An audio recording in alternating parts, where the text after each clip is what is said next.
মায়ের সেবা করার কারণে ছেড়ে গিয়েছে বউ, চলে গিয়েছে চাকরি, তার প্রতিদানটা কেমন হবে? দিনরাত মায়ের সেবা করত বলে রাগ করে চলে গেছেন স্ত্রী। এদিকে মায়ের সেবায় সময় দেওয়ায় হারিয়েছেন একমাত্র চাকরিটাও। তবুও আরিফুলের চাওয়া, মা বেঁচে থাক, তাহলেই সব হবে পাওয়া। আসলে এই জাতীয় ঘটনা আমাদের দেশে অনেক সময় পাওয়া যায় যে মা বাবার সেবা করাটা এটা স্ত্রীরা মেনে নিতে পারে না। মা বাবার সেবা করা, সুন্দর আচরণ করা আল্লাহ রাব্বুল ইজ্জাতুল জালাল এটা আপনার জন্য আবশ্যক করেছেন। কোরআনুল কারীমে আল্লাহ রাব্বুল আলামিন বলেছেন, ওয়া কাদা রাব্বুকা আল্লা তা'বুদু ইল্লা ইয়্যাহ ওয়া বিল ওয়ালিদাইনি ইহসানা। এই যে ইহসানা, এই শব্দটা এটা অনেক সময় আমরা বুঝি না। ইহসান হচ্ছে ওই বিষয়ের নাম যেটা আপনাকে এমন একটা দায়িত্ব আল্লাহ তাআলা দিয়েছেন যেটা করলে প্রতিদান আল্লাহ আপনাকে দিবেন। হাল জাযাউল ইহসান ইল্লাল ইহসান। ইহসানের প্রতিদান, কাউকে আপনি অনুগ্রহ করলেন, এই অনুগ্রহের প্রতিদান আল্লাহ রাব্বুল আলামিন স্বয়ং নিজে দান করবেন। তাহলে অনুগ্রহ করা, মা বাবার সাথে সুন্দর আচরণ করা, তাদের দিকে রহমের দৃষ্টিতে নজর খাই করা, এটি অত্যন্ত সওয়াবের কাজ। আমরা আমাদের দেশে দেখি অনেক সময় পুত্রবধূ যারা থাকে এরা অনেক সময় এই বিষয়টা মানতে পারে না। ছেলের বউরা এটা অনেক সময় দেখতে পারে না, পিতামাতার সাথে সুন্দর আচরণ সহ্য করতে পারে না। আবার অনেক সময় এটার বিপরীত হয় যে সন্তান স্ত্রীর সাথে সুন্দর আচরণ করুক, এটা অনেক সময় মায়েরা চায় না। প্রত্যেককে আল্লাহ তাআলা একটা হক দিয়েছেন, প্রত্যেকের একটা হক আছে। কুল্লুকুম রাইন ওয়া কুল্লুকুম মাসউলুন আন রাইয়াতিহি। আমরা প্রত্যেকেই দায়িত্বশীল। দায়িত্বের ব্যাপারে আল্লাহ রাব্বুল ইজ্জাতুল জালালের কাছে আমাদেরকে প্রশ্নের সম্মুখীন হওয়া লাগবে। তাহলে আমরা প্রত্যেকেই দায়িত্বশীল, দায়িত্বের ব্যাপারে আমাদের জবাবদিহিতার সম্মুখীন হতে হবে। এজন্য আমরা আমাদের নিজের স্ত্রীর হক যেমন আদায় করছি, পিতামাতাকে যেন আমরা ভুলে না যাই। নবী করিম সাল্লাল্লাহু আলাইহি সাল্লাম কিয়ামতের আগের একটা বিভীষিকা বলতে গিয়ে নবীজি বললেন, আতা আর রাজুলু ইমরাআতাহু। এমন একটা সময় আসবে যেই সময় আপনি দেখবেন স্ত্রীর কথায় স্বামীরা উঠবে বসবে। আমার মনে হয় এই সময়টা একেবারে চলে আসছে। আজ থেকে 50 বছর আগে যদি আপনি বাংলাদেশের পরিস্থিতি দেখেন, তখন দেখা যেত বাংলাদেশের বুকে আজ থেকে 50 বছর আগে তখন দেখা যেত যে বাংলাদেশে স্বামী যেটা বলতো স্ত্রীরা সেটা শুনতো, স্বামী যেটা বলতো সেটা স্ত্রীরা করত। কিন্তু আজকে এমন একটা অবস্থা, স্বামীদেরকে একটা সময় সম্মান ছিল, শ্রদ্ধা ছিল, ভয়ও পেত। তবে আমি ভয় পাওয়ার কথা বলি না, যেহেতু নবীজি সাল্লাল্লাহু আলাইহি সাল্লাম ভয় পেতে বলেন নাই, সম্মান করতে বলেছেন, ইজ্জত করতে বলেছেন। এবং নবীজির গোটা লাইফটা দেখলে দেখা যায় যে আম্মাজানদেরকে তিনি নিজে থেকে সালাম দিতেন। আম্মাজানদের কাছ থেকে নবীজি সাল্লাল্লাহু আলাইহি সাল্লাম গল্প শুনতেন, নিজে গল্প করতেন। আম্মাজানদের কাছে নবী করিম সাল্লাল্লাহু আলাইহি ওয়াসাল্লাম তিনি নিজে চোখের পানি আম্মাজানদের মুছে দিতেন। আম্মাজানরা অসুস্থ হলে মাথার শিওরে বসে নবীজি দোয়া পড়ে ফু দিয়ে দিতেন। এরপরে নবীজি ঘুরতে নিয়ে যেতেন, দেখায় দেখায় বলতেন যে জাবালুন ইউহিব্বুনা ওয়া নুহিব্বুহু। এই পাহাড়টা আমরা ভালোবাসি, পাহাড়টা আমাদেরকে ভালোবাসে, এই পাহাড়টার এই নাম, এই পাহাড়টার এই নাম। নবীজি এইভাবে ঘুরাতেন আম্মাজানদেরকে। তাহলে এই বিষয়গুলো নবীজির রেখে যাওয়া সুন্নাহ। স্ত্রীর হকটাকে ইনশিওর করা, এটা যেমন আমাদের জন্য দায়িত্ব, মা বাবার সঙ্গে সুন্দর আচরণ করা এটাও দায়িত্ব। আপনি স্ত্রীর সাথে পরামর্শ করেন, ইসলাম নিষেধ করে নাই। কিন্তু এর পরের অংশে নবীজি বললেন আক্কা উম্মাহু, মায়ের সঙ্গে খারাপ আচরণ করা হবে। তাহলে কিরকম খারাপ আচরণ আপনি চিন্তা করেন। মায়ের সেবা করার কারণে বউ ছেড়ে চলে গেছে, চাকরি পর্যন্ত চলে গেছে।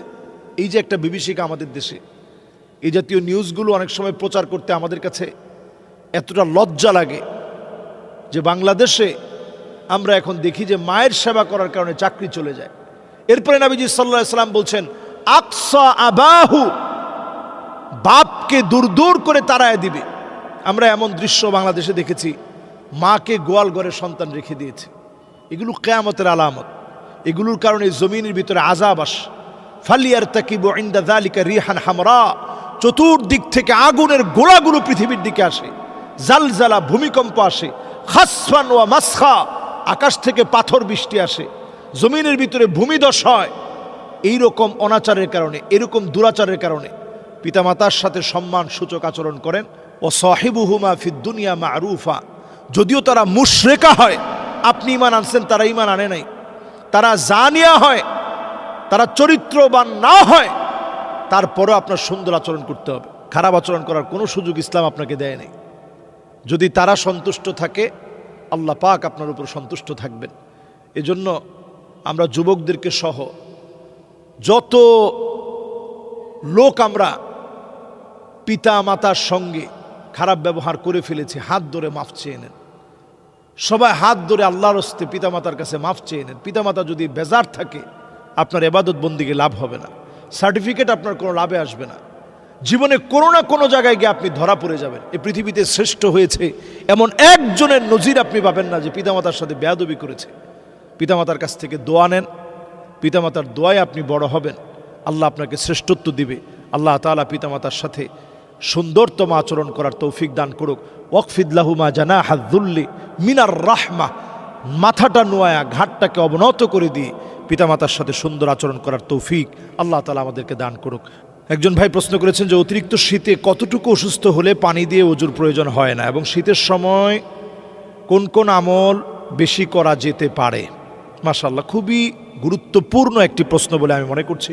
যদি এমন শীত হয় যেই শীতে আপনি ওযু করলে আপনার মৃত্যুর আশঙ্কা আছে, যেমন রাশিয়ার কিছু অঞ্চলে যেখানে তাপমাত্রা -70-তে পৌঁছায় যায়, 70 ডিগ্রি সেলসিয়াস, মাইনাস, মানে আমাদের যেটা ডিপ ফ্রিজ থাকে এর চাইতে বেশি ঠান্ডা।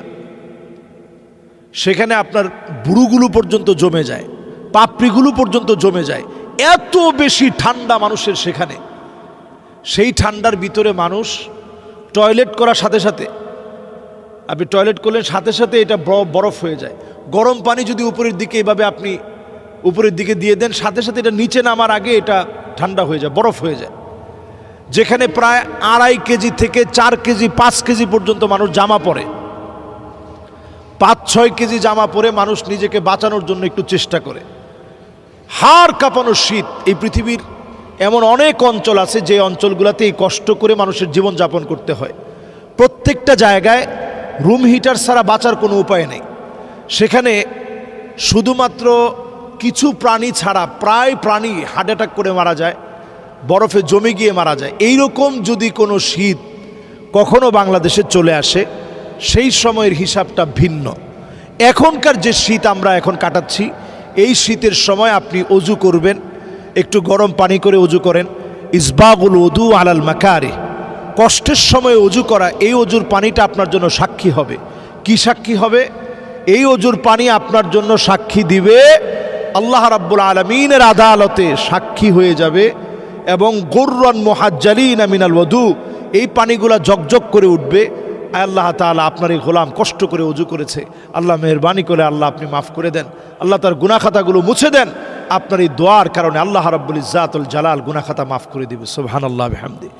তো এই যে ওযুর পানিটা সুন্দর করে ব্যবহার করা, সুন্দর করে ওযু করা, ওযুর পানিটা সুন্দর করে যথাযথ ব্যবহার করা, এটা আমাদের ঈমানি দায়িত্ব। তবে হ্যাঁ, এমন অসুস্থতা, অনেকের এমন অসুস্থতা আছে, যেমন ধরুন আপনি ঠান্ডায় এতটা বেশি আপনার সমস্যা হচ্ছে যে ঠান্ডার কারণে আপনার নাক বন্ধ হয়ে গেছে, কান বন্ধ হয়ে গেছে, প্রচণ্ড আপনার ঠান্ডার কারণে আপনার সমস্যা সৃষ্টি হচ্ছে, অ্যালার্জি জড়িত কারণে এত বেশি আপনার ঠান্ডা লেগে যাচ্ছে, আপনার জীবনটা একেবারে এতটা দুর্বিষহ হয়ে গেছে, ঠান্ডার কারণে আপনি কিছু করতে পারতেছেন না। এমন কোনো রোগী যদি ঠান্ডার মধ্যে পড়ে যায়, তখন তিনি তায়াম্মুমের মাধ্যমে একেবারে এরকম যে মৃত্যুসজ্জায় চলে যায়, ঠান্ডাটা লাগলেই একেবারে মৃত্যুসজ্জায় চলে যাচ্ছে, প্রচণ্ড ঠান্ডা, এরকম ঠান্ডার ভিতরে কোনো রোগী যদি তায়াম্মুম করে সলাত আদায় করে, তার সলাতটা শুদ্ধ হবে।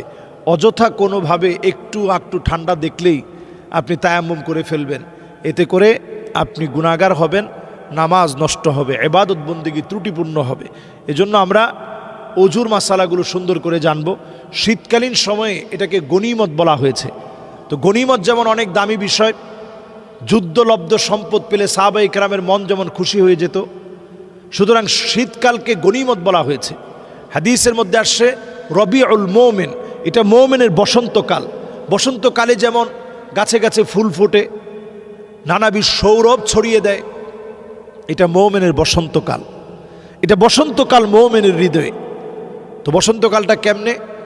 নবী করিম সাল্লাল্লাহু আলাইহি সাল্লাম বলছেন, আসিয়ামু ফি রাজাব রজব মাসে রোজা রাখাটা গানিমাতুন বারিদাতুন, এটা একটা গনিমত। তাইলে এই রজব মাসে রোজা রাখাটা একটা গনিমত। এই গনিমতটাকে আমরা কাজে লাগাবো, আমরা গনিমত মনে করি ইবাদত বন্দি করব। আল্লাহ রাব্বুল ইজ্জাতুল জালাল আমাদেরকে এই শীতকালের শৈত্যপ্রবাহের সময়ে যখন আল্লাহ রাব্বুল আলামিন ইবাদতের সওয়াব বহুগুণ বৃদ্ধি করে দেন, আল্লাহ তাআলা যেন আমাদের ইবাদত বন্দিগুলো কবুল করেন, আল্লাহ যেন গুনাহ খাতা মাফ করেন। বেশি বেশি এই সময় আমরা ইবাদত বন্দিগি হিসাবে আমরা রোজা রাখার চেষ্টা করব। আর মাত্র 1 মাস 14টা দিন বাকি আছে।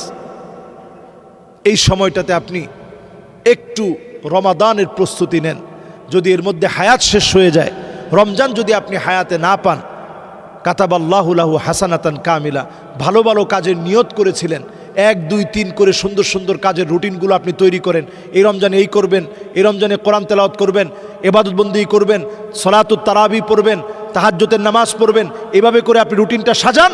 যদি আপনি সাজাতে পারেন, কাতাবাল্লাহু লাহু হাসানাতান কামিলা, পূর্ণ একটা বছর আপনি সওয়াবের কাজ করলে, রমজান জুড়ে সওয়াবের কাজ করলে, দান খায়রাত করলে যে পরিমাণ সওয়াব হতো, সমপরিমাণ সওয়াব হয়তো আপনার ইনশাআল্লাহ আমল নামে। আপনি চলে গেছেন কবরে, কিন্তু নিয়ত করছেন ইনশাআল্লাহ এই যে রজব থেকে শুরু করলাম 1 বছর দান করে যাব, কিন্তু করতে পারেন নাই। আপনি এর মধ্যে চলে গেছেন, কিন্তু নিয়ত করে ফেলছিলেন।